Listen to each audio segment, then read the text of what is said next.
Hello बच्चों, let's read this question. The question says, refer the given figure and identify the correct characteristics features. अब यहाँ पे उन्होंने हमें एक डायग्राम दे रखी है और हमें डायग्राम जो है उसमें आइडेंटिफाई करने हैं करेक्ट करेक्टरिस्टिक्स फीचर्स उसके, और हमें सही ऑप्शन को मार्क करना है इसमें। तो ये फिगर जो दे रखी है उसके अकॉर्डिंग ये क्या है? It is type of loose connective tissue and it contain fibroblast, macrophages, collagen, fibres and mast cells इसके अंदर प्रेजेंट है। एंड अगर बात करते हैं the cells of this tissues are specialised to store fats, यहाँ पे ये जो टिश्यूज है इस टिश्यूज के अंदर जो सेल्स हैं ये स्पेशलाइज्ड है स्टोर फैट्स के लिए। And the wall of internal organ such as blood vessels, stomach, intestine contain this type of tissues.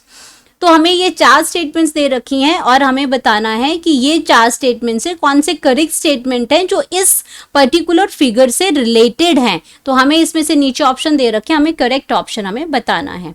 तो बात करेंगे सबसे पहले की कॉन्सेप्ट की। कॉन्सेप्ट, तो की कॉन्सेप्ट में हमारा आता है एरियोलर कनेक्टिव टिश्यू, एरियोलर इसमें कनेक्टिव टिश्यू। अब एरियोलर कनेक्टिव टिश्यू है, कनेक्टिव टिश्यू का मतलब क्या है? जहां पे जो लिंक करता है अदर बॉडी पार्ट्स को, उसको हम कहते हैं कनेक्टिव टिश्यूज कहते हैं। तो ये जो पर्टिकुलर जो फिगर दे रखी है ये एरियोलर कनेक्टिव टिश्यूज की दे रखी है। अब एरियोलर कनेक्टिव टिश्यूज के अंदर क्या प्रेजेंट होता है? इसमें ये एक लूज कनेक्टिव टिश्यूज है, लूज कनेक्टिव, ये लूज कनेक्टिव टिश्यू है। जेली लाइक मैट्रिक्स इसके अंदर प्रेजेंट होगी, ये लूज कनेक्टिव टिश्यूज हैं। एंड अगर हम इसके फिगर को देखें तो यहाँ पे नंबर ऑफ सेल्स यहाँ पे प्रेजेंट होते हैं। जैसे अगर हम इसकी बात करते हैं, इस पर्टिकुलर स्ट्रक्चर की बात करते हैं, तो ये पर्टिकुलर जो स्ट्रक्चर है हमारा, ये हमारा क्या है? ये मैक्रोफाज है। ये आपका जो फर्स्ट स्ट्रक्चर की अगर बात करती हूँ तो यहाँ पे ये क्या प्रेजेंट है? ये मैक्रोफाज ये प्रेजेंट है। एंड ये क्या करते हैं? जो आपके फॉरेन जो पैथोजेंस होते हैं, जो इन्वेडर्स होते हैं पैथोजेंस, उनको ये इंगल्फ कर जाते हैं, इम्यून सिस्टम से ये पार्ट रिलेट करते हैं। एंड अगर ये बात करती हूँ मैं ये आपके स्ट्रक्चर्स की, जो आपका क्या है, ये इसमें ये इस टाइप का जो स्ट्रक्चर है ये आपका क्या बन रहा है? ये आपका फाइब्रोब्लास्ट है। फाइब्रस लाइक जो स्ट्रक्चर्स हैं इसमें, ये आपकी क्या है? फाइब्रोब्लास्ट है। ये क्या है? फाइब्रोब्लास्ट है ये। एंड अगर इनके बंडल लाइक स्ट्रक्चर की अगर हम बात करते हैं तो यहाँ पे क्या है? ये कोलेजन फाइबर्स हैं। ये क्या है? कोलेजन फाइबर्स हैं, इसके अंदर कोलेजन फाइबर्स हैं।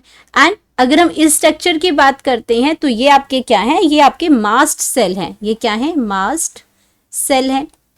तो ये आपकी सारी चीजें कहाँ प्रेजेंट होती हैं? ये आपका एरियोलर कनेक्टिव टिश्यूज में ये सारी चीजें प्रेजेंट होती हैं। एंड अगर हम बात इसमें आप ऑप्शंस की देखें, यहाँ पे या स्टेटमेंट्स को चेक करते हैं तो स्टेटमेंट में क्या दे रखा है? It is a type of loose connective tissue, it contain fibroblast, macrophages, collagen fibres and mast. तो इसमें मास्ट सेल है, तो आपके क्या है? यहाँ पे इसमें फाइब्रस भी है, फाइब्रोब्लास्ट भी है, कोलेजन फाइबर्स भी है, मास्ट सेल्स भी इसके अंदर प्रेजेंट है। ये ऑप्शन भी आपका क्या है? करेक्ट है। The cells of these tissues are specialized to store fats. Areolar tissues के अंदर फैट की स्टोरेज नहीं होती है। अगर हम फैट की स्टोरेज की बात करते हैं तो वो आपके होते हैं एडिपोज टिश्यूज में। एडिपोज टिश्यूज है, वो भी आपका लूज कनेक्टिव टिश्यूज हैं। तो एडिपोज टिश्यू में आपका क्या होता है? फैट स्टोरेज होता है, फैट स्टोरेज होता है इसके अंदर। तो ये आपका ऑप्शन जो है वो गलत है। यहाँ पे आपके जो फैट्स जो हैं वो स्टोर नहीं होते। And the wall of internal organ such as blood vessel, stomach, intestine contain this type of tissues. यहाँ पे ये जो आपके जो ब्लड वेसल्स हैं, या आपके स्टमक है, इंटेस्टाइन है, ये आपके विसरल ऑर्गन्स हैं। एंड ये विसरल ऑर्गन्स के अंदर अगर हम बात करते हैं तो यहाँ पे आपके स्मूथ मसल्स टिश्यूज प्रेजेंट होते हैं। स्मूथ मसल टिश्यूज यहाँ पे प्रेजेंट होते हैं। टिश्यूज यहाँ पे प्रेजेंट होते हैं, तो ये ऑप्शन भी आपकी क्या हो जाएगी, रॉन्ग हो जाएगी।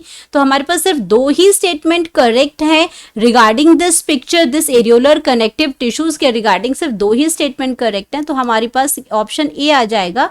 ओनली 1 एंड 2 ही क्या है, करेक्ट है। अगर बाकी ऑप्शंस की बात करते हैं 1 एंड 3 की, तो 3 आपका क्या है, गलत ऑप्शन है। आपका 1 ठीक है लेकिन 3 गलत है। यहाँ पे 2 आपका ठीक है लेकिन 3 गलत है। 3 और 4 ये आपकी ऑप्शन गलत है। तो आपके पास एक इसमें यहाँ पे जो ऑप्शंस है, जो 2 स्टेटमेंट्स ठीक है 1 एंड 2, तो हम यहाँ पे लिख सकते हैं correct option.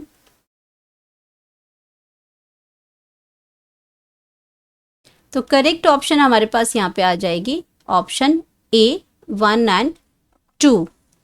Hope you understood it well. Best of luck.